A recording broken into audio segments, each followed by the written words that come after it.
C'est bon?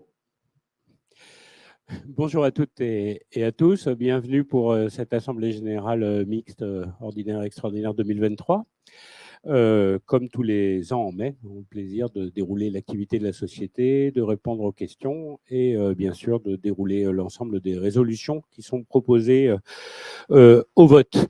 Donc, cette réunion est en présentiel, mais elle est aussi enregistrée. Et puis, avec les lourds moyens techniques qui ont été mobilisés, elle est également diffusée sur Internet. Alors, à cet égard, je vous demande un peu particulière qui est de mettre tous les téléphones portables en mode avion, non pas pour un décollage imminent, mais parce que nous avons une limitation de bande passante en ce moment sur Lumini avec une antenne défaillante. Et donc, nous devons éviter les concentrations de téléphones branchés. Désolé pour ce désagrément qui ne durera que le temps de l'Assemblée générale. Bon, ceci étant dit, nous allons, comme à l'habitude, procéder à la constitution du bureau. Donc, je suis président de séance. Olivier Martinez, représentant de BPI France, et Gilles Brisson sont appelés comme scrutateurs. Acceptez-vous cette fonction? Oui. Et Julia Cœur de Glian est désignée secrétaire de séance. Donc le bureau est ainsi constitué. Nous avons le commissariat aux comptes. Ah oui, pardon, je cherchais Guy Cassinel qui est avec nous. Le cabinet Deloitte est excusé et qui représentera nos deux commissaires aux comptes avec Odyssée Nexia. Donc le quorum. Alors, le quorum provisoire avant la prise en compte des votes en séance. Nous avons un quorum provisoire de 44,928%. Hein, c'est tout à fait satisfaisant, dépassant évidemment largement le quorum légal de 25%, ce qui correspond à 36 142 912 actions pour 112 actionnaires présents ou représentés. Donc, en conséquence, l'Assemblée générale réunit plus que le quorum et plus du quart peut statuer en matière extraordinaire et en matière ordinaire et régulièrement constituée. Donc, comme à l'habitude, 3 parties pour cette Assemblée générale. La présentation des rapports, une présentation du directoire sur la marche des affaires sociales, et ça sera l'occasion de répondre en direct et en chat aux questions qui sont posées. On a également des questions qui ont été posées par des actionnaires de façon préalable, hein, et qui seront présentées et auxquelles il sera donné réponse. Et enfin, le vote des résolutions. Alors, quelques documents ont été mis à disposition. Peut-être je laisse Julia les dérouler. Donc, tous les documents d'assemblée ont été mis à disposition sur le site internet 21 jours avant l'AG.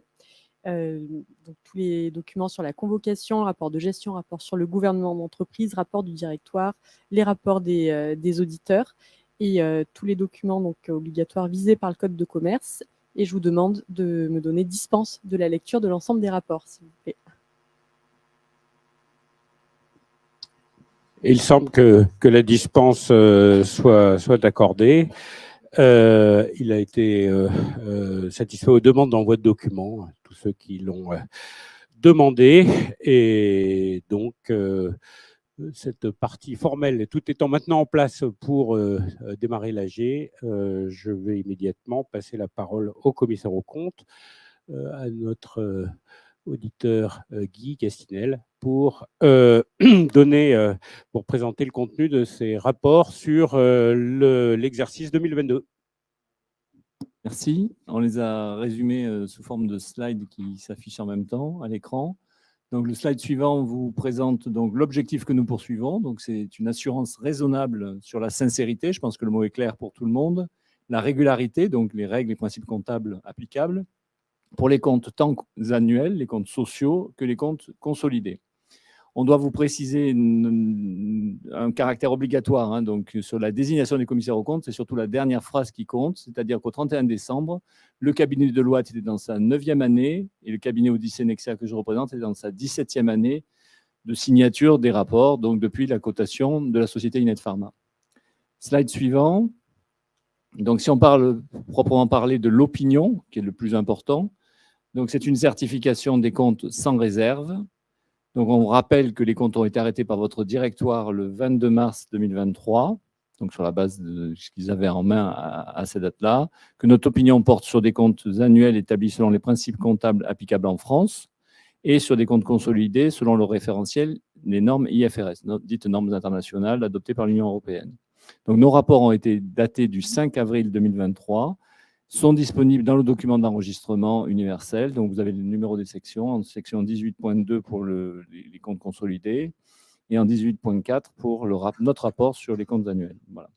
On doit également parler des événements postérieurs, donc ça va faire l'objet dans les textes que vous avez approuvés aujourd'hui d'un point particulier par la direction. Slide suivant, si on rentre un peu plus dans le détail technique, donc au niveau, donc vous confirmez donc la conformité des comptes, donc toujours certifiés sans réserve par rapport à la réglementation européenne. On doit porter à votre connaissance ce qu'on appelle des points clés de l'audit, des Key Audit Matters en anglais, qui sont censés donc être relatifs aux risques d'anomalies significatives et les réponses que nous avons apportées. Donc tout ça est normé dans notre rapport, c'est synthétisé à l'écran. Donc essentiellement pour les comptes consolidés, on retrouve donc la comptabilisation des revenus liés à votre accord de collaboration relatif à monalizumab avec AstraZeneca. Et au niveau des comptes annuels, on retrouve en reflet le même objectif. Voilà. Donc voilà ce qui est pour la partie opinion sur les comptes. Au niveau de notre rapport, slide suivant s'il vous plaît, on doit vérifier tout ce qui est contenu dans le rapport de gestion, dans le document universel. Donc tout ça a fait l'objet de contrôle et on en atteste, donc on vérifie déjà la sincérité et l'exactitude de ces informations. Et bien sûr, on atteste de l'existence donc de toutes les informations requises, notamment dans le rapport du Conseil sur le gouvernement d'entreprise, tout ce qui est requis par le Code de commerce. Voilà. On a vérifié également la correspondance avec les comptes des rémunérations et avantages versés, ainsi que les engagements consentis au profit des mandataires sociaux, donc rien de particulier. Et ensuite, on a un autre rapport qui s'appelle le rapport spécial sur les conventions réglementées, où on a les anciennes conventions, les nouvelles conventions. Tout ça est présenté en section 17.3 du document d'enregistrement universel. Ensuite, dans la partie Assemblée générale extraordinaire, on a des rapports à fournir qui sont peu ou prou les mêmes d'une année sur l'autre. Ils se sont un peu étoffés cette année puisqu'on en a à peu près 7 au total. On ne va pas en donner lecture non plus. Ils ont été régulièrement déposés au siège de la société. Voilà, je reste à votre disposition s'il y a quelconque question et je vous remercie pour votre attention.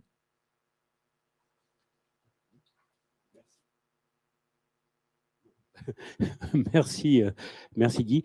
Et donc maintenant, j'ai passé la parole au directoire, à Monder Majoubi, Yanis Morel, et d'abord pour une présentation de l'activité de la société sur 2022, puis ensuite nous répondrons aux questions et se joignent à Monder et à Yanis, Frédéric Lombard et Éric Vivier pour compléter sur les questions que vous pourriez avoir. Monder.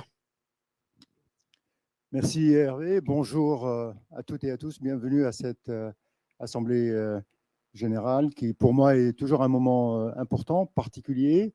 J'en suis à ma 7e et j'éprouve encore toujours le même trac et la même émotion pour présenter la société, le rapport d'activité et les perspectives pour l'année en cours.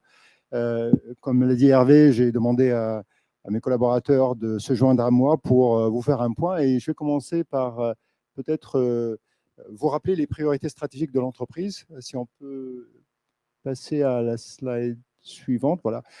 Comme vous savez, on a, depuis le début de cette aventure, décidé de focaliser sur l'innovation scientifique et on a par conséquent, tout au long de ces dernières années, focaliser nos efforts et nos ressources sur la création de valeur à court, moyen et long terme. Et les 3 priorités stratégiques de l'entreprise tournent autour de l'Acutamab d'abord, de la plateforme enquête et enfin des partenariats. L'Acutamab parce qu'on a très vite vu que ce produit a une activité intrinsèque dans une maladie difficile à traiter et qui a le potentiel finalement d'être enregistré par nos propres moyens et je vous dirai dans quelques minutes où est-ce qu'on en est. Le deuxième axe prioritaire stratégique, c'est la génération de nouvelles innovations thérapeutiques et avec un focus particulier sur la plateforme Enquête. On a commencé ce partenariat avec Sanofi il y a près de 7 ans et il est aujourd'hui en train de donner des résultats et on en parlera dans un moment, notamment avec des résultats qui sont présentés au congrès de l'ASCO. Enfin, nous sommes une société de partenariat, à la fois académique et industriel. C'est comme ça qu'on a développé l'entreprise depuis des années. Je pense que c'est non seulement indispensable pour valider notre science que de savoir que les grands de la pharma s'associent à nous, mais c'est aussi une façon d'avoir une augmentation non dilutive de nos ressources qui nous permettent d'investir encore dans notre pipeline. Et je pense que les différents partenariats dont vous avez entendu ces derniers temps, Sanofi, AstraZeneca et plus récemment Takeda, sont là pour valider justement cet axe prioritaire de notre stratégie. L'année 2022, sur la slide suivante, a été une année riche en événements. Je ne vais pas les détailler un par un, mais les 3 piliers stratégiques de l'entreprise ont été complètement délivrés avec à la fois des données lacutamab, et ceci est très important, savoir que ce produit a une activité non seulement dans la forme rare de lymphome cutané qu'est la maladie de Sézary, mais qu'il a un potentiel au-delà, notamment dans les formes dites de mycosis fungoïdes. C'était quelque chose de fondamental et on a eu l'occasion de présenter des résultats préliminaires l'année dernière. Sur le plan de la plateforme Enquête, Sanofi continue son investissement avec un nouveau contrat de partenariat qui a été annoncé en fin d'année dernière et bien entendu une expansion du portefeuille de cette nouvelle génération d'anticorps dont Eric Vivier vous en parlera dans un moment, notamment avec le chef de file qui est maintenant en clinique et qui commence à donner des résultats. Enfin, notre partenaire AstraZeneca a avancé le développement de monalizumab, notamment avec le début d'une étude de phase 3 d'enregistrement dans les cancers du poumon localement avancés, l'étude Pacific 9, qui est non seulement un élément important dans la stratégie de l'entreprise, mais aussi une source de revenus, puisque l'inclusion du premier patient dans cette étude a donné lieu à un paiement d'un paiement d'étape de 50 millions de dollars qu'on a reçu l'année dernière. Donc voilà, une année 2022 qui a été riche et qui a tout simplement été l'occasion de délivrer notre stratégie avec, sur la slide suivante, un portefeuille produit qui est solide, qui est riche et qui est balancé avec, sur la partie haute de la slide, les produits en propriétaire. Bien entendu, l'acutamab est le plus avancé et le plus important, mais vous voyez que d'autres molécules, notamment les molécules de la plateforme Enquête et les anticorps conjugués, notamment ce qu'on a annoncé avec Takeda, sont là en propriétaire. La deuxième partie de ce portefeuille est essentiellement tournée autour des partenaires que je viens de citer, avec le développement à la fois de monalizumab et de la plateforme Enquête. Et d'ailleurs, je voudrais peut-être très rapidement, sur la slide suivante, vous parler de l'acutamab et j'ai choisi de le faire en 2 minutes. D'abord, pour vous rappeler que notre stratégie de développement de l'acutamab est une stratégie en 3 étapes. La première, c'est de valider le signal antitumoral dans une forme rare de lymphome non-Hodgkinien qui s'appelle la maladie de Sézary. C'est la forme leucémique de lymphome cutané. On a eu des résultats spectaculaires dans les essais de phase 1. C'est ce qui a fait que l'Agence du médicament européenne et la FDA nous ont donné à la fois le statut de Prime et le statut de Fast Track Designation, qui veut dire que ce produit peut être développé et enregistré rapidement. Ça, c'est la partie haute de la pyramide. La deuxième étape, c'est de voir si le niveau d'activité qu'on a observé dans la maladie de Sézary est retrouvé dans les autres formes de lymphome cutané beaucoup plus fréquentes, comme notamment le mycosis fungoïdes. Et là, on parle plutôt de 3 à 4 000 nouveaux cas tous les ans. Et enfin, la partie la plus importante, certainement, en termes de besoin médical, concerne les lymphomes dits périphériques. Donc, ce sont des lymphomes qui ont une localisation essentiellement au niveau des ganglions du sang, mais aussi de la peau. Et c'est ce qu'on appelle le PTCL. C'est un programme dont on vient de commencer les premiers essais de phase 1 et de phase 2 et dont on vous parlera dans un moment. Alors, l'année 2022, on a fait deux choses. D'abord, sur la slide suivante, valider le signal thérapeutique qu'on a observé dans l'étude de phase 1. Et sans rentrer dans le détail, la partie haute de cette diapositive vous montre le niveau d'activité observé pour les patients atteints de maladie de Sézary, que ce soit au niveau de la peau ou au niveau du sang. Et comme vous pouvez le voir, on n'a pas besoin d'être un grand spécialiste du développement antitumoral, mais on voit très bien que la majorité des patients ont un bénéfice thérapeutique significatif, à la fois en termes de réponse globale, mais aussi en termes de réponse dans les principaux sites, à savoir sanguin et cutané. La deuxième information très très importante, elle est sur la partie basse de la diapositive, c'est la validation de ce que l'on a vu dans la maladie de Sézary, dans les lymphomes dits de type mycosis fungoides, et surtout ceux qui expriment la cible tumorale. Vous savez qu'il y a deux types de lymphomes cutaneux, ceux qui ont une expression très forte de la cible de lacutamab, qui s'appelle KIR3DL2, c'est les KIR3DL2 positifs, et on voit que chez ces malades-là, il y a une activité intrinsèque du produit indiscutable. Et c'est ces deux éléments-là qui nous permettent de penser que ce produit a une opportunité d'être développé et enregistré dans les lymphomes cutanés. En même temps, en 2022, nous avons initié le développement dans les lymphomes périphériques avec deux essais thérapeutiques, un testant l'activité du produit en monothérapie et l'autre testant l'activité du produit en combinaison avec de la chimiothérapie. Le deuxième essai est fait en partenariat avec le groupe LISA. Voilà, je pense que sur lacutamab, j'ai dit l'essentiel. Je vais passer la parole à Eric pour vous rappeler notre stratégie enquête et faire un point sur l'état d'avancement. Merci Monder, bonjour à toutes et à tous. Donc effectivement, cette plateforme enquête, comme vous le voyez représentée sur la partie droite de cette diapositive, a pour objet de proposer des candidats médicaments qui vont adresser les cellules NK directement au site tumoral. Vous le voyez ici, hein, à gauche, vous voyez la cellule NK, à droite, vous voyez la cellule tumorale. Ce que vous voyez en jaune, c'est un antigène des tumeurs.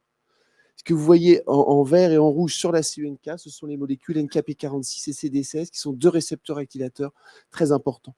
Et ce que vous pouvez comprendre, c'est que les enquêtes qui sont donc au milieu font le pont entre les cellules NK et les cellules tumorales, et donc elles les réadressent de manière tumeur-antigène spécifique, et elles provoquent une activation très importante des cellules NK. C'est ce qui est listé sur la partie gauche de cette diapositive. Donc ce qu'il faut retenir, c'est que c'est une plateforme qui est propriétaire, qui va engager spécifiquement les cellules NK, grâce à l'adressage avec cette molécule NKp46, qui est la molécule la plus spécifique trouvée à l'heure actuelle sur les cellules NK, et deuxièmement, qui est maintenue en termes d'expression au site tumoral. C'est quelque chose d'extrêmement différenciant dans notre scope. Diapo suivante. Donc, ce que vous voyez ici, c'est l'ensemble des molécules enquête que l'on développe. Et je vais passer un tout petit peu de temps sur la molécule IPH61 qui s'appelle SAR 579 chez Sanofi, puisque, comme vous le voyez sur la partie droite de cette diapositive, nous avons le plaisir, enfin, nos collègues de Sanofi, avec les investigateurs impliqués dans cette étude de phase 1, vont avoir le plaisir de présenter donc, les résultats en présentation orale à l'ASCO le 2 juin. Donc, stay tuned, puisque c'est quelque chose d'effectivement très important pour tout le monde.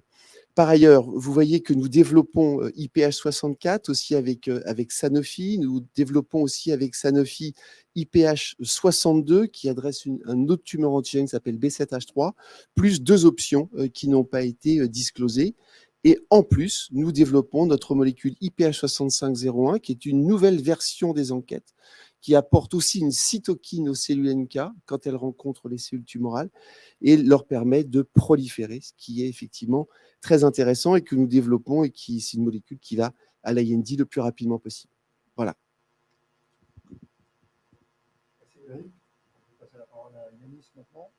Un point sur les différents partenariats.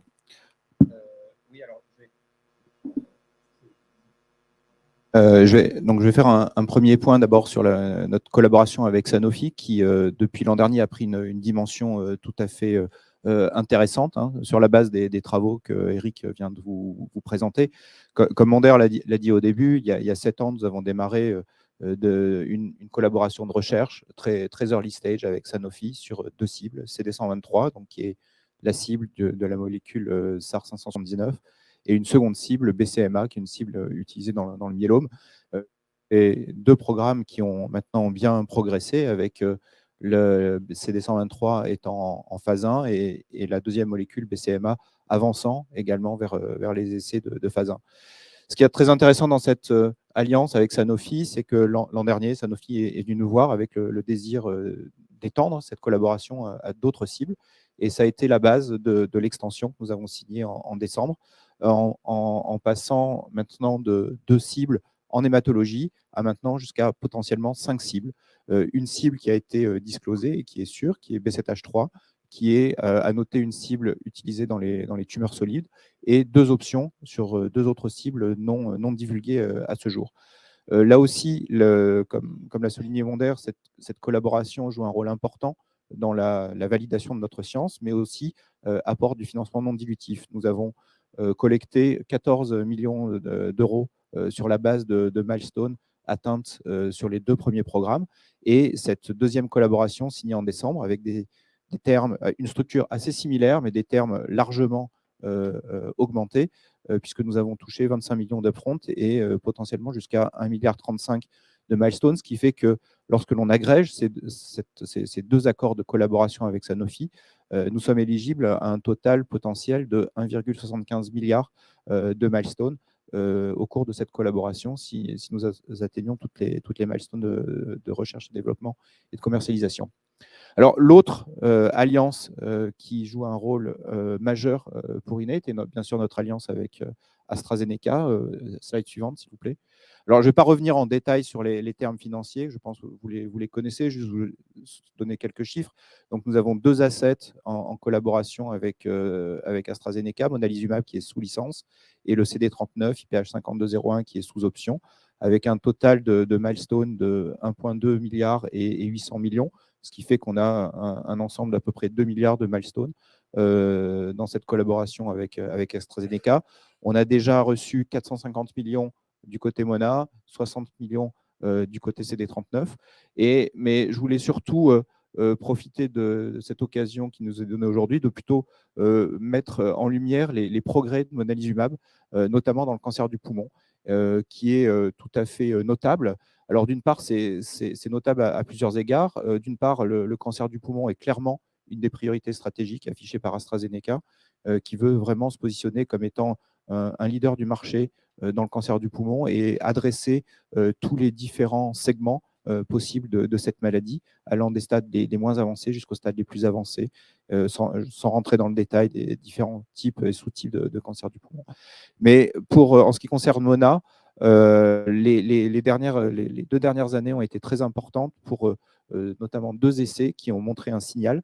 Un qui a montré un signal, je dirais, assez précoce dans un setting de cancer du poumon opérable. Donc, c'était l'essai NeoCOST, où là, les patients étaient traités par monalizumab plus durvalumab contre durvalumab, et qui ont montré une contribution de monalizumab pour augmenter le taux de réponse pathologique.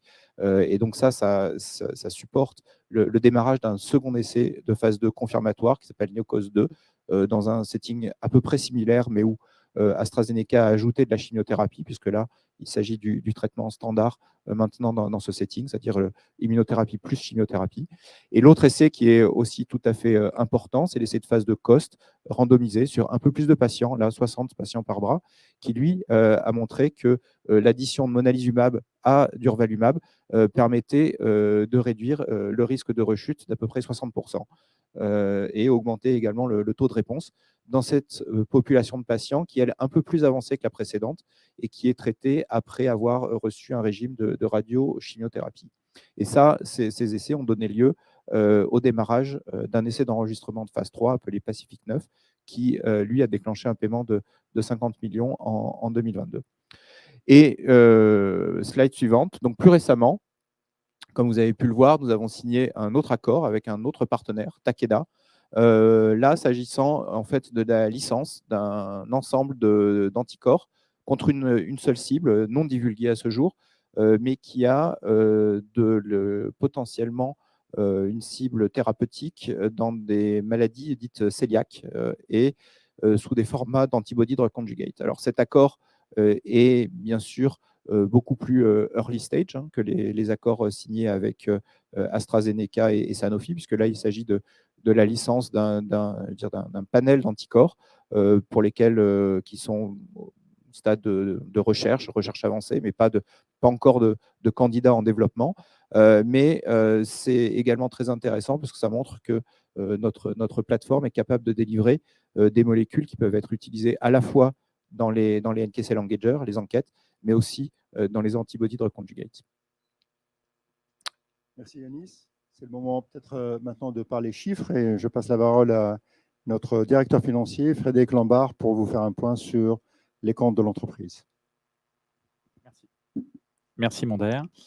Je vais effectivement essayer d'être assez concis parce que je ne vais pas faire toutes les lignes du compte de résultat, mais focaliser l'attention sur les éléments importants de 2022. D'une part, sur la partie revenus, comme vous avez pu remarquer, donc on a eu une progression assez importante des revenus pour atteindre 58 millions de revenus opérationnels sur l'année 2022. Lié principalement à la comptabilisation totale ou partielle de revenus provenant des accords avec AstraZeneca et Sanofi, d'une part. Et puis sur la partie dépenses opérationnelles, vous aurez pu remarquer qu'on a réussi à garder des dépenses relativement stables, avec 2% d'augmentation, mais pour soutenir la partie R&D, donc une augmentation de 10% des frais de R&D, contrebalancé par une baisse des dépenses d'administration grâce à certaines mesures d'économie et de refocalisation de la société. Vous aurez pu remarquer également que nous avons fait une dépréciation d'actifs qui n'a pas d'impact sur le cash de la société, qui a un impact sur le résultat, qui est la dépréciation de l'actif avdoralimab suite à l'arrêt du développement de la société sur l'indication qui soutenait la valeur de cet actif. Donc, il n'y a pas du tout d'impact sur le cash et ça permet de refocaliser les ressources de la société véritablement sur ces piliers expliqués avant. Au final, effectivement, ça montre une perte de 58 millions sur l'année, contre 53 millions l'année dernière. Au final, on arrive à une situation de trésorerie fin d'année 2022 à 136,6 millions. Comme vous avez pu le remarquer, à fin mars, on a réussi à garder une position de trésorerie quasi équivalente, grâce notamment à la comptabilisation des revenus de Sanofi. Takeda est à venir, puisque l'accord a été signé fin mars, donc le cash arrivera plutôt dans le courant du trimestre en cours. Voilà ce qu'on peut dire sur les effets marquants côté chiffres. Merci Frédéric. On en vient à la conclusion. J'ai deux dernières slides. La première, pour vous montrer quels sont les catalyseurs à venir et m'arrêter un petit moment pour peut-être mettre cette diapositive en perspective et vous rappeler qu'il y a 3 ans, nous avons recentré l'entreprise sur la R&D et sur le développement d'innovations thérapeutiques avec une priorité donnée, comme je l'ai dit, à ces 3 piliers représentés par 1, lacutamab, 2, enquête et 3, monalizumab.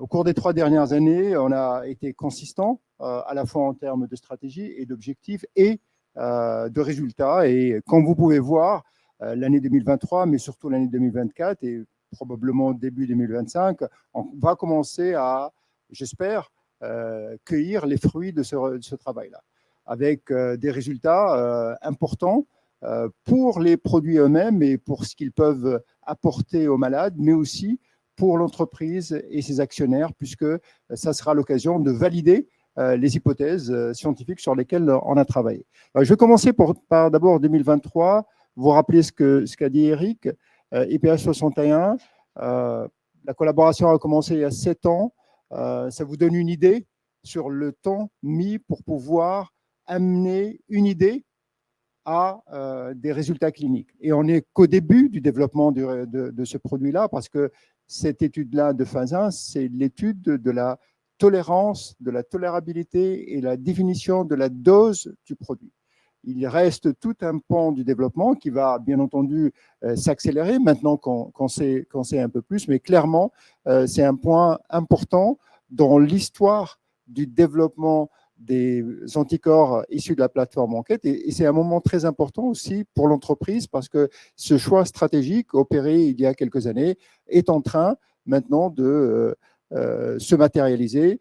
Une présentation à l'ASCO en soi est un événement important. Une présentation à l'ASCO en session orale est encore plus important pour l'entreprise et on peut être fier du travail accompli en collaboration avec nos partenaires de Sanofi.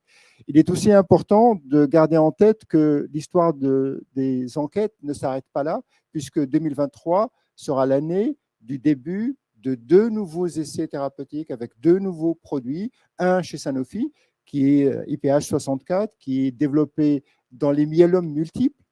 Et vous savez que Sanofi est investi dans le développement de traitements du myélome multiple, avec déjà un produit sur le marché, mais aussi beaucoup de produits du pipeline de Sanofi qui vont dans cette maladie-là. Et je pense que le choix de IPH6401 s'inscrit dans la volonté de Sanofi d'avoir réellement un rôle majeur dans la prise en charge de cette maladie. Nous aurons, pour ce qui nous concerne, l'honneur et la fierté de commencer le premier essai de phase 1 chez l'homme avec notre propre anticorps propriétaire et surtout issu de la nouvelle génération, comme l'a dit Eric, puisque nous avons modifié cet anticorps pour lui permettre non seulement de faire ce qu'il fait en termes de mobilisation des cellules NK, mais de permettre une prolifération des cellules NK en nombre suffisant pour avoir une activité antitumorale importante. C'est aussi un moment phare du développement de l'entreprise et de notre pipeline, et c'est pour ça que je tenais à le souligner. Enfin, en 2023, surtout sur la deuxième moitié, on va avoir les résultats finaux de l'essai Telomax. Cet essai a commencé il y a 4 ans. Il a rencontré des difficultés liées, bien entendu, à l'épidémie du Covid qui a impacté le recrutement des essais thérapeutiques d'une manière générale et encore plus dans les maladies rares. Il y a eu aussi des problèmes avec nos sous-traitants qui nous ont fait prendre du retard, mais finalement, on est heureux de l'annoncer ici. Les résultats finaux de l'étude Telomax seront là. Et c'est un moment important parce que selon ces résultats, on saura si, le produit pourra être enregistré dans la maladie de Sézary, ce qui représentera pour une entreprise de notre taille un événement majeur. Et ce sera la première fois qu'on aura un produit issu de notre recherche qui va arriver sur le marché. Mais deuxièmement, ça sera aussi l'occasion de voir si l'activité qu'on a observée dans les lymphomes cutanés se retrouve dans les lymphomes périphériques. Donc, on aura les premiers résultats préliminaires de cet essai dit de phase 1 PTCL qui, de mon point de vue, sont fondamentaux pour la taille du business et donc la taille de l'opportunité commerciale pour l'acutamab. À partir de l'année prochaine, comme vous pouvez voir, il y a plusieurs catalyseurs possibles qui ont un impact indiscutable sur l'entreprise, sur la valeur d'Innate Pharma et donc sur le cours de bourse, au premier rang desquels, bien entendu, les résultats de la phase 3 de monalizumab dans le cancer du poumon. Pourquoi c'est important? Parce que d'abord, le cancer du poumon, et en particulier le cancer du poumon localement avancé, non opérable, est un besoin médical très important. AstraZeneca est déjà leader dans ce segment-là avec plus de 2,5 milliards de ventes issues de durvalumab. C'est un marché de plus de 6 milliards et bien entendu, il représente pour notre partenaire AstraZeneca quelque chose de très important d'un point de vue commercial, mais aussi c'est quelque chose de très important d'un point de vue scientifique pour nous parce que c'est la validation de tout le travail qui a été fait depuis plusieurs années et qui, comme Yanis l'a mentionné, avait été montré au congrès de l'ESMO il y a 2 ans maintenant avec l'étude COST. Et bien entendu, c'est un moment crucial pour le reste de l'entreprise. Je ne passe pas en revue les autres essais qui sont en partenariat avec AstraZeneca, mais je voudrais très rapidement passer à la branche enquête pour dire qu'à partir de l'année prochaine, et en 2025, nous aurons non seulement la suite du développement d'IPH61, dont les premiers résultats seront présentés dans quelques semaines à l'ASCO, mais vous aurez aussi les premiers résultats de l'IPH65, qui est développé par nous-mêmes dans les lymphomes non-Hodgkiniens, et IPH64, qui est développé par Sanofi dans les myélomes multiples. Donc, nous aurons, au cours des 2 prochaines années, 4 enquêtes avec des données cliniques. Et ça, c'est bien évidemment ce qu'attend tout le monde, non seulement les investisseurs et les actionnaires, mais bien entendu les patients et les médecins, parce qu'on verra si cette nouvelle stratégie peut devenir un des éléments standards de la prise en charge des cancers. Enfin, bien entendu, selon les discussions qu'on aura avec les agences d'enregistrement aux États-Unis et bien sûr en Europe, on poursuivra le développement de l'acutamab, mais très certainement en partenariat avec une autre entreprise pour pouvoir nous aider à la fois à accélérer ce développement, mais aussi à partager les coûts de ce développement dans les essais de phase 3, notamment en PTCL. Donc vous voyez, 2023 et 2024 vont être des années importantes où on va commencer à recueillir les fruits du travail et en particulier du recentrage stratégique opéré il y a 3 ans.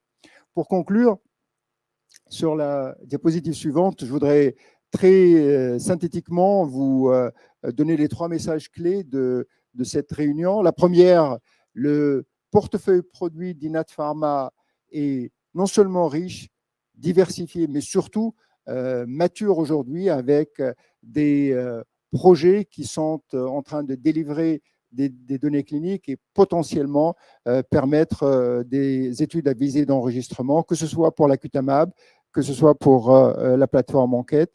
Nous avons, grâce aux différents accords de licence signés par Yanis et son équipe, montré qu'on a un savoir-faire, une crédibilité, une expérience en matière de business development avec les grands de la pharma, non seulement Sanofi et AstraZeneca, mais encore récemment Takeda. Et on va continuer dans ce schéma-là parce que c'est absolument indispensable, encore une fois, pour valider notre science, nous apporter du capital et accélérer le développement de nos produits, ce qu'on ne saura pas faire, nous, tout seuls. Enfin, vous l'avez entendu de la bouche de notre directeur financier, et ça a été une constante chez Innate Pharma depuis plusieurs années, nous avons une solide position de trésorerie qui nous permet d'exécuter notre stratégie et donc de ne pas avoir à faire des choix qui vont compromettre justement l'avenir de l'entreprise. Cette visibilité financière jusqu'à mi-2025 est quelque chose d'assez rare dans le domaine des biotech en ce moment, et vous l'avez certainement observé, beaucoup de nos pairs, aussi bien en France, en Europe, mais aux États-Unis, ont été obligés à faire des réductions significatives de leurs effectifs pour ne pas dire arrêter leur activité. Et je pense que cette solide position financière de trésorerie nous permet de continuer à exécuter notre stratégie. Voilà ce qu'on voulait vous présenter aujourd'hui. Merci. Merci Monder et toute l'équipe pour cette présentation synthétique et exhaustive à la fois. Et donc, nous pouvons passer aux questions, questions qui ont été posées de façon préliminaire. Et donc, je te laisse les dérouler. Oui. Tu lis les questions ? Alors, on va faire. Alors, que devient, alors donc ça sont les questions qu'on a reçues en avance, hein. Que devient la cohorte 3 de l'essai de phase 2 dans le head and neck, donc avec la référence de l'essai, en combinaison avec monalizumab, plus cetuximab et durvalumab, dit essai triplette. L'échec d'Interlink 1 dans le tête et cou ferme-t-il définitivement cette indication à monalizumab, ou selon suivi de la triplette, le partenaire pourrait-il être intéressé à un nouvel essai de phase 3 Interlink 2? Alors, il faut peut-être savoir d'abord que AstraZeneca s'est investi dans les cancers ORL depuis 2014, avec plusieurs essais de phase 2 et de phase 3 en première ligne et en deuxième ligne, testant essentiellement leur checkpoint inhibitor durvalumab. Tous ces essais d'AstraZeneca de phase 3 sont négatifs. Ils n'ont pas montré un bénéfice de durvalumab dans le traitement de cette forme de cancer. Ça, c'est la première chose. Et donc, en tant que partenaire, je comprends parfaitement la position d'AstraZeneca, de l'intérêt ou pas de continuer le développement d'un de leurs produits alors qu'ils ont eu plusieurs échecs. Et donc, ils ont l'obligation de faire des choix et de prioriser d'autres tumeurs, s'il s'agit de durvalumab, ou éventuellement d'autres produits. Et le portefeuille d'AstraZeneca s'est extrêmement développé depuis cette période. Ils ont maintenant un portefeuille de ce qu'on appelle d'ADC, des anticorps drogue conjugués, qu'ils développent dans le cancer du sein, qu'ils développent dans le cancer du poumon, avec plusieurs cibles. Donc, c'est quelque chose qui est important dans leur portefeuille. Et ils ont en même temps un portefeuille de petites molécules, essentiellement dans le cancer du poumon, mais aussi dans les cancers du sein et de l'ovaire, qui fait qu'ils ont l'embarras du choix quand il s'agit d'investissement. Donc, je crains malheureusement qu'avec l'échec d'Interlink 1, il n'y a pas aujourd'hui d'appétit suffisant, même si l'étude dite triplette était vraiment une étude intéressante, avec des résultats encourageants. La poursuite du développement de monalizumab par AstraZeneca dans cette indication est peu probable jusqu'au moment où il y a un autre événement dans le développement de ce produit, et en particulier l'étude Pacific 9, par exemple, qui permettra de donner un coup de boost ou un coup d'accélération au développement de Mona. Pour le moment, la concentration des efforts d'Astra reste sur le cancer du poumon, où il y a des données précliniques solides qui ont été le rationnel de ce développement. Il y a des données de phase 2 randomisées qui ont permis la validation de l'hypothèse scientifique et des phases 3 qui sont en cours.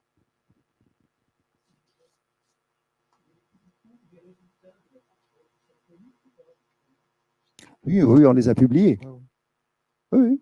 Les résultats de la triplette ont été publiés dans un congrès, mais pas en article. Oui, on les a publiés. Et pour mémoire, je les donne de tête comme ça. C'est une petite série, il y avait une quarantaine de patients. C'est une triplette qui teste durvalumab avec cetuximab et monalizumab. Le taux de réponse tourne autour de 35-36%, avec une médiane de survie d'à peu près 12 mois, ce qui est vraiment encourageant pour ce type de malade, et surtout avec un profil de tolérance qui est extrêmement acceptable. L'étape suivante, c'est d'aller dans une étude de phase 3, comparer ça à quoi? Et c'est là où la difficulté d'AstraZeneca s'explique. Ils ne peuvent pas faire un essai randomisé où ils mettent un autre checkpoint inhibiteur comme bras contrôle. Et comme leur produit n'est pas approuvé, donc on est un petit peu en tournant, on ne peut pas le développer. Ça aurait été une triplette avec Pembro, ce serait une autre histoire. Est-ce que Pembro a été approuvé? Il est le standard dans cette indication. Alors, la deuxième question, toujours sur Mona. Le centre de recherche Icahn School of Medicine à Mount Sinai a été récemment récompensé par le Bladder Cancer Network pour leurs travaux de recherche sur NKG2A dans certains cancers du pancréas. Oui, il y a une typo là. Envisagerait-on le lancement d'un essai de phase 2 avec Mona plus Durva sur cette cible?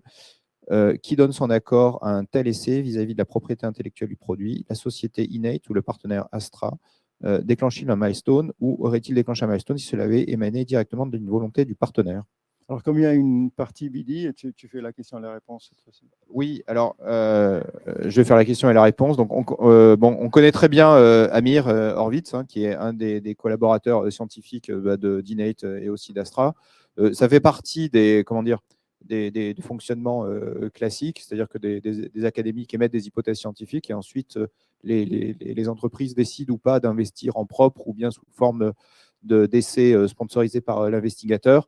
Là, je dirais que c'est comme vous l'avez compris, le monalizumab est sous licence Astra depuis 2018, puisqu'ils ont exercé leur droit pour avoir une licence complète sur le produit. Et donc, la décision revient à Astra. Et, voilà. Et pour ce qui est du déclenchement de milestones potentiels, ça sont des détails qui n'ont pas été divulgués. On a divulgué l'ensemble des milestones, la répartition entre les milestones de recherche et les milestones commerciales, mais les déclencheurs exacts de ce qui produit un paiement n'ont pas été divulgués à ce jour. Alors, je fais la suivante, c'est encore une question en monalizumab. Les résultats de l'essai dans divers tumeurs solides, NCT 02671-435, c'est le numéro de l'essai, ont été rendus publics sur clinicaltrial.gov en mars 2023. Qu'en tire la société comme conclusion? Que donnent les discussions avec le partenaire sur les suites à donner? Alors, pour rappel, il s'agit là du programme originel et initial de développement clinique de phase 1 de monalizumab qui a été testé dans plusieurs types de cancers, très souvent d'ailleurs en combinaison avec durvalumab, dans des lignes thérapeutiques en général avancées, c'est-à-dire des malades qui étaient en échec à la fois de traitements standards comme la chimiothérapie ou les hormones, ou éventuellement en échec de l'immunothérapie.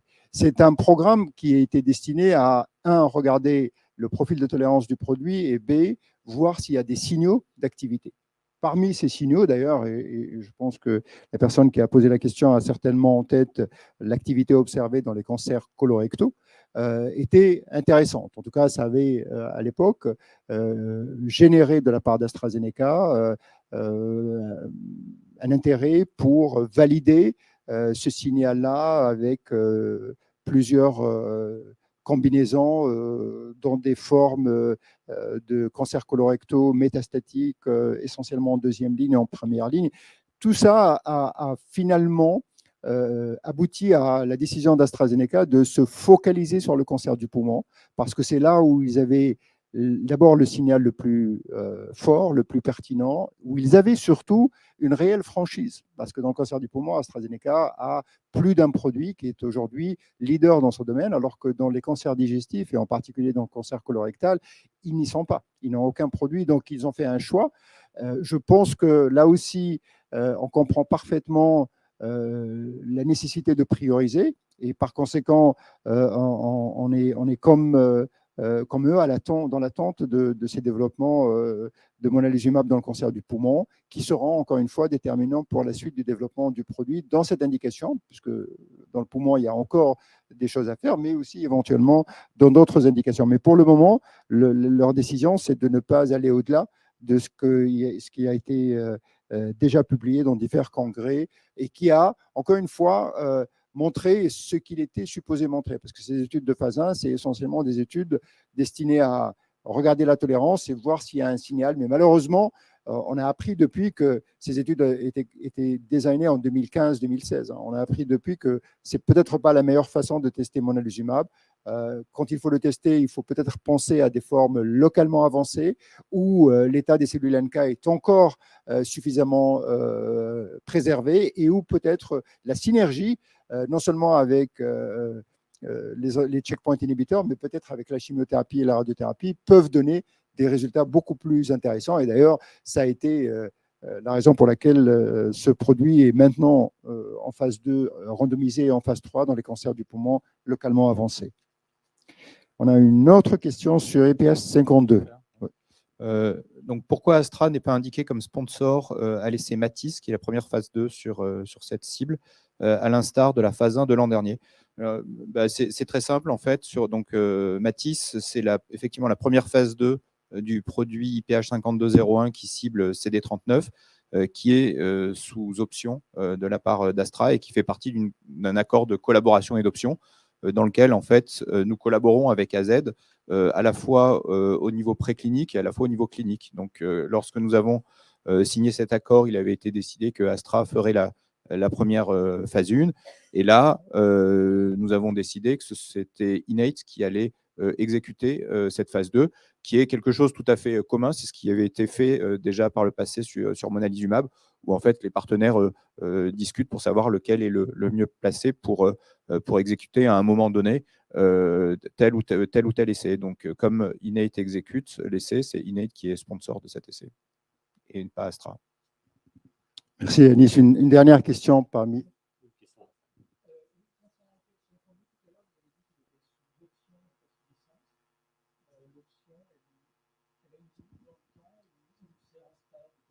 Alors, on n'a pas divulgué tous les détails des mécanismes qui gouvernent cette option et les droits d'option. Ce qu'on a dit et ce qui est public, c'est que en fait, Astra ne peut pas démarrer une phase 3 sans avoir exercé cette option.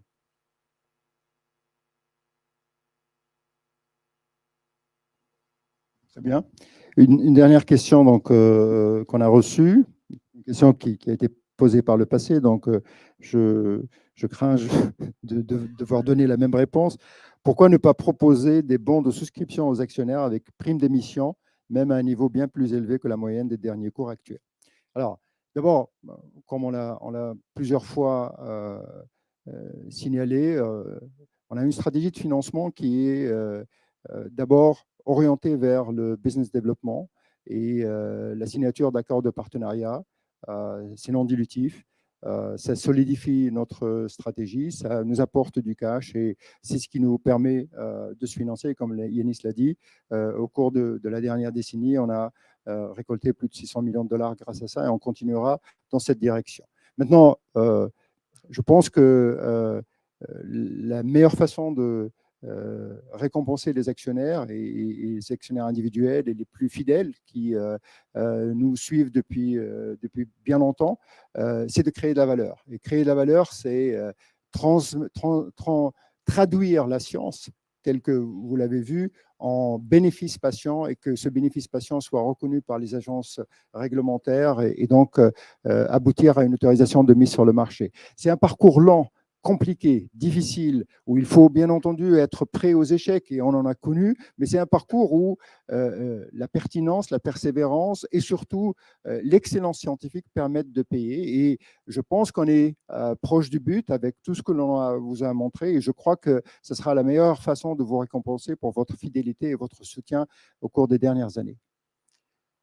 Est-ce qu'on a reçu des questions sur Internet ? Est-ce qu'il y a d'autres questions dans la salle? Je passe la parole au président. Merci, Monder. Ceci clôt donc la partie de présentation de l'activité et des perspectives. Merci d'avoir rappelé les temps qui sont ceux du développement pharmaceutique. Je pense que c'est toujours un élément essentiel dans la vision qu'on doit avoir du secteur. Effectivement, la transformation de la recherche fondamentale, et vraiment, je peux témoigner de ce qu'on a été sur cet aspect de mobilisation des cellules NK, sur cet aspect d'immuno-oncologie, l'un des pionniers européens, et les résultats cliniques majeurs qui vont se transformer en, j'espère, en résultats commerciaux et économiques fondamentaux, et donc en création de valeur. On est au point d'inflexion qui va permettre de les voir. Donc, merci d'avoir rappelé ça. Mondea, c'est tout à fait fondamental. Alors, ceci étant dit, nous allons maintenant ouvrir la partie Assemblée générale avec les résolutions soumises au vote. Et donc, tout d'abord, la partie Assemblée générale ordinaire. Mais je dois rappeler le quorum définitif tel qu'il résulte de l'addition des votes en séance. En l'occurrence, pas de vote. En l'occurrence, il n'y en a pas. Donc, le quorum est identique à 44,928% des actions de la société. Nous allons dérouler d'abord donc l'Assemblée générale ordinaire. Première résolution, l'approbation des comptes sociaux de l'exercice 2022 qui vous a été présenté. Est-ce qu'il y a des votes contre? Des abstentions? Résolution.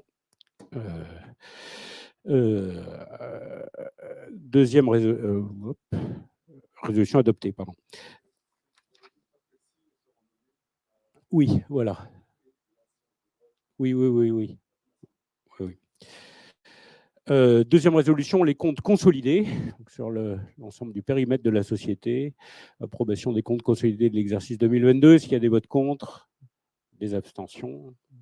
Okay. Quatrièmement, les conventions réglementées. Pardon, je vais trop vite. Évidemment, l'affectation du résultat. Je suis vraiment confus. Donc, affectation en report à nouveau qui vous est proposée pour l'exercice 2022, correspondant à 63 millions d'euros. Est-ce qu'il y a des votes contre? Des abstentions? Adopté. Résolution 4. Les conventions réglementées. Donc, vous avez un rapport spécial qui était préparé par le commissariat aux comptes et qui est disponible dans la documentation dont nous n'avons pas fait lecture intégrale. Est-ce que sur ces conventions réglementées, il y a des votes contre, des abstentions? Les conventions sont approuvées.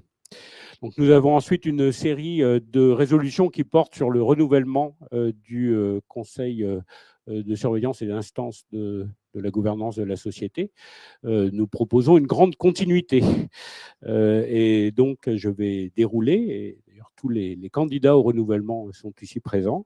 Tout d'abord, Madame Irina Statz-Granzer, qui est ici, que vous connaissez, vice-présidente du conseil de surveillance. Donc, renouvellement, et là, ça s'applique pour tous les renouvellements, sur la durée statutaire de 2 ans. Est-ce qu'il y a des votes contre, des abstentions? Bon, nous verrons le résultat définitif. Véronique Chabernaud. Véronique, même chose. Est-ce qu'il y a des votes contre sur le renouvellement? 2 ans. Des abstentions. Okay. Ensuite, BPI France, représenté par Olivier Martinez, actuellement scrutateur. Vote contre. Abstention. Oups, pardon. Jean-Yves Blais, qui n'est pas ici, je crois. Oui, qui n'est pas présent. Donc Jean-Yves Blais, qui est oncologue et qui à Lyon. Est-ce qu'il y a des votes contre le renouvellement? Abstention. Okay. Ensuite, Gilles Brisson, renouvellement également sur 2 ans. Est-ce qu'il y a des votes contre? Des abstentions? Moi-même. Est-ce qu'il y a des votes contre? Bon. Je scrute la salle. Des abstentions? Non. OK. Ensuite, les éléments de paye. Alors là, c'est ex-post. Ante, ex-ante. J'ai toujours des progrès à faire en latin. Donc, détermination de la rémunération pour les membres du conseil de surveillance. C'est inchangé pour 2023 par rapport à 2022, à 300 000 €, l'enveloppe globale. Est-ce qu'il y a des votes contre? Des abstentions? C'est noté. Donc ensuite, alors, il faut le Say on Pay. Donc là, on est dans le ex-ante.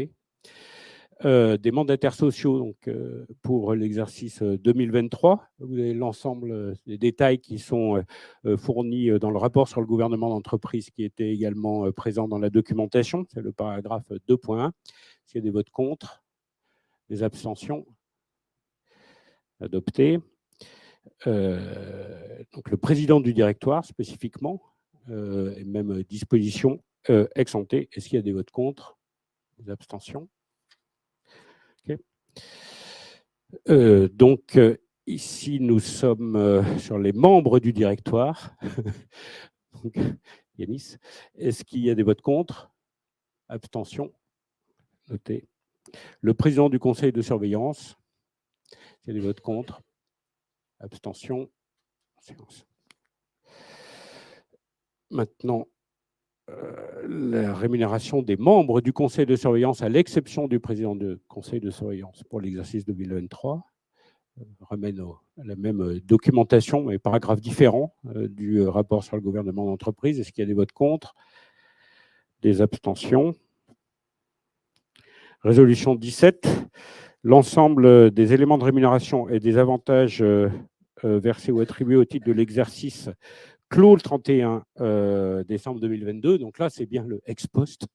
Est-ce qu'il y a sur cette évaluation a posteriori des votes contre? Des abstentions? Même résolution, enfin même type de résolution ex post du Say on Pay s'appliquant au président du directoire. Est-ce qu'il y a des votes contre? Des abstentions? Membres du directoire, à l'exception du président du directoire. Est-ce qu'il y a des votes contre? Des abstentions? Toujours pour le ex post, donc concernant l'exercice échu. Résolution 20, c'est le Say on Pay ex post pour le président du conseil de surveillance. Est-ce qu'il y a des votes contre? Des abstentions? OK. Donc, ceci clôt la partie Say on Pay de l'Assemblée générale ordinaire. Nous avons maintenant d'autres résolutions. L'autorisation de rachat par la société de ses propres actions pour un montant maximal d'1 million d'euros. Une autorisation consentie pour 18 mois. On va pas actionner. Nous préférons pour le moment utiliser le bon cash de la société pour créer de la valeur sur les programmes de R&D. Néanmoins, cette résolution est soumise au vote de l'Assemblée ordinaire. Est-ce qu'il y a des votes contre? Des abstentions? Non. Donc, ceci clôt la partie Assemblée générale ordinaire. Donc, nous passons maintenant à l'Assemblée générale extraordinaire, soumise donc à un quorum plus important. Donc, on va ici avoir l'ensemble des résolutions qui visent les possibilités d'augmentation de capital. Première résolution, la résolution 22, qui est une délégation de compétences donnée au directoire pour émettre des actions ordinaires ou des valeurs mobilières avec maintien du DPS.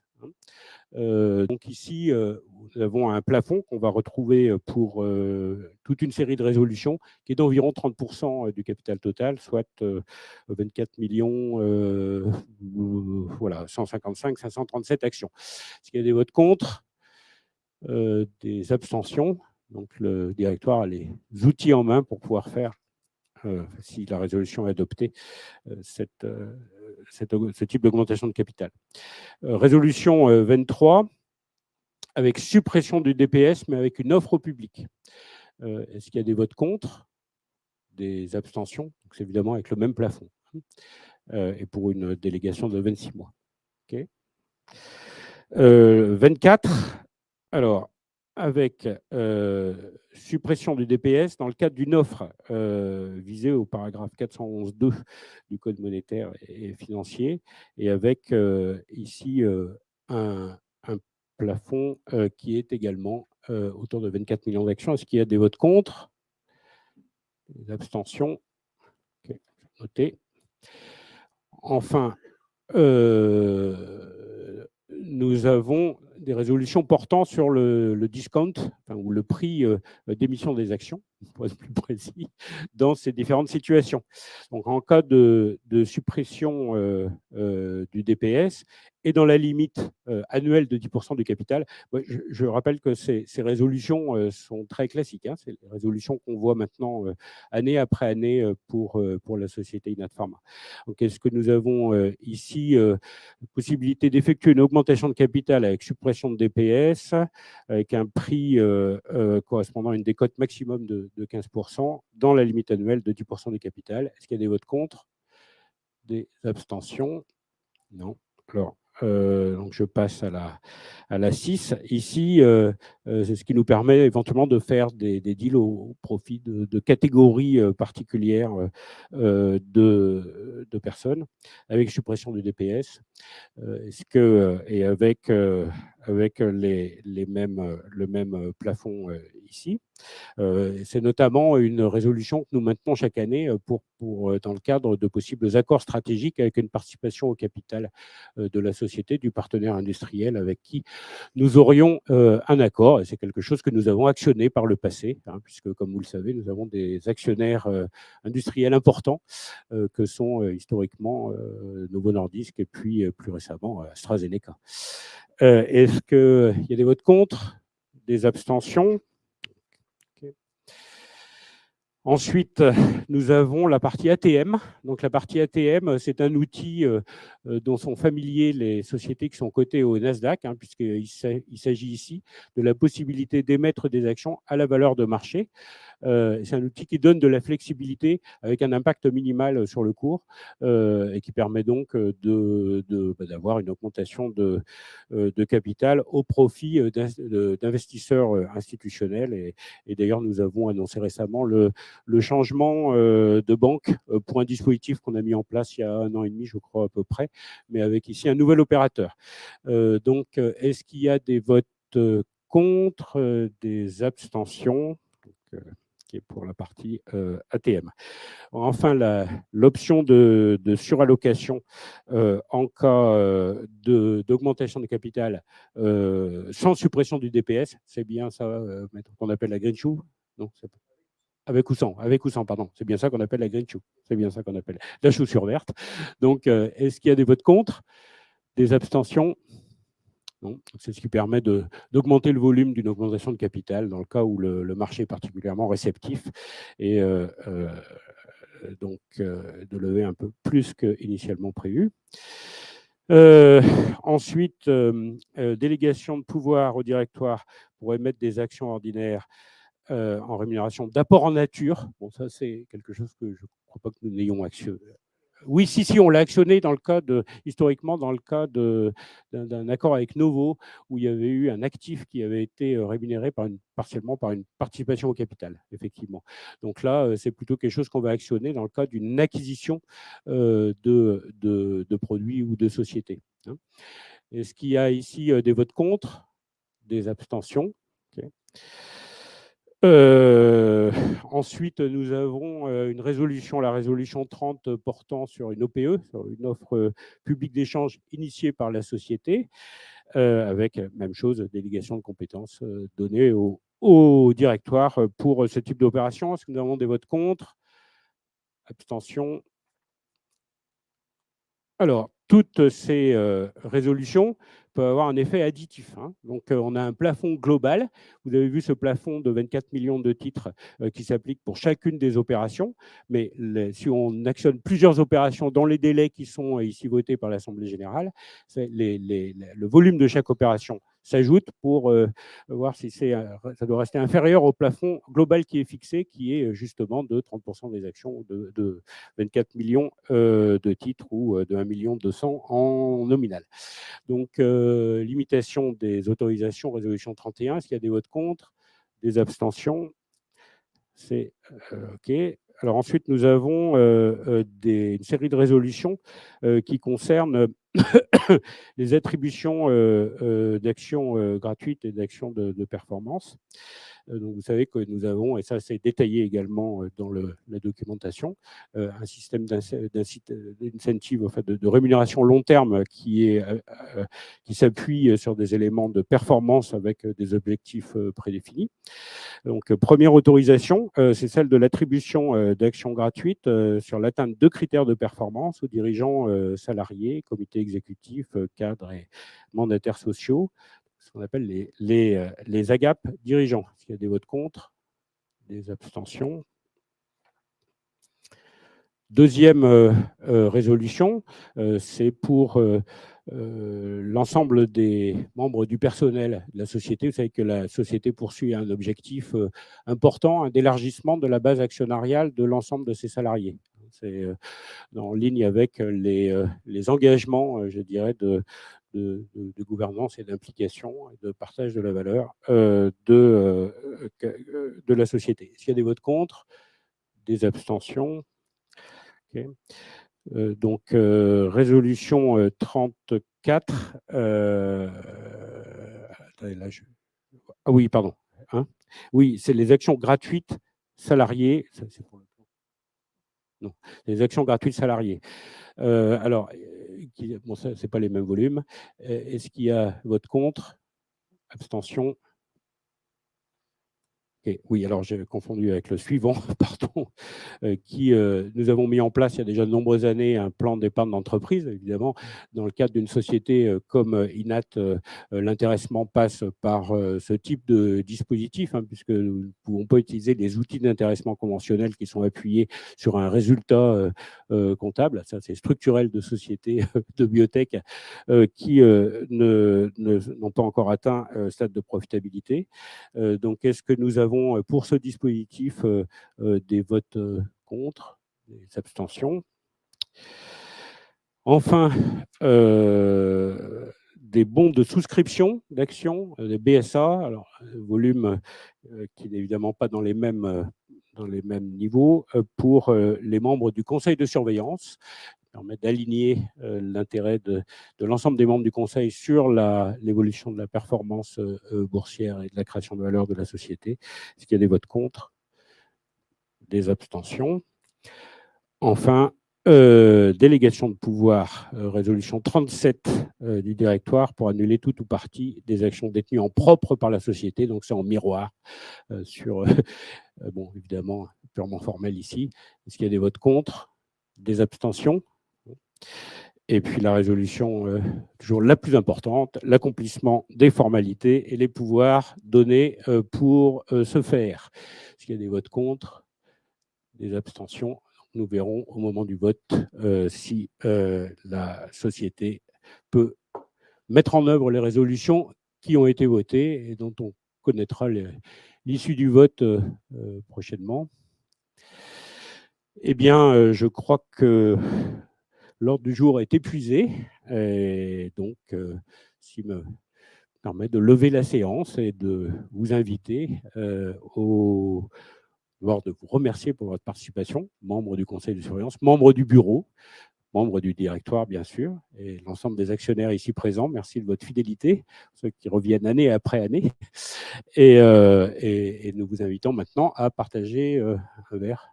Oui, alors je ne sais pas où, mais dans le patio, voilà, selon les bonnes habitudes du mois de mai. Merci, merci à tous et peut-être à l'année prochaine.